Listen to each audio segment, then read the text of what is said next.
station WXL70's public warning system. During potentially dangerous weather situations, specially built receivers can be automatically activated to warn of an impending hazard. Tests of the signal and receiver's performance are normally conducted between 11 a.m. and noon each Wednesday. If there had been a threat of severe weather, the test would have been postponed until the next available good weather day. Reception of this broadcast and the warning alarm will vary at any given location.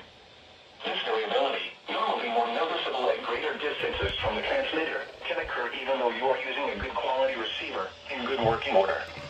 The warning alarm will be activated for hazardous watches and warnings. For station WXL70, broadcasting near Charlotte on a frequency of 162.475 MHz, the warning alarm will be activated for the following counties in North Carolina: Alexander, Anson, Cabarrus, Catawba, Cleveland, Gaston, Ardell, Lincoln, Mecklenburg, Montgomery, Richmond, Rowan, Staley, and Union. In South Carolina, Cherokee, and York.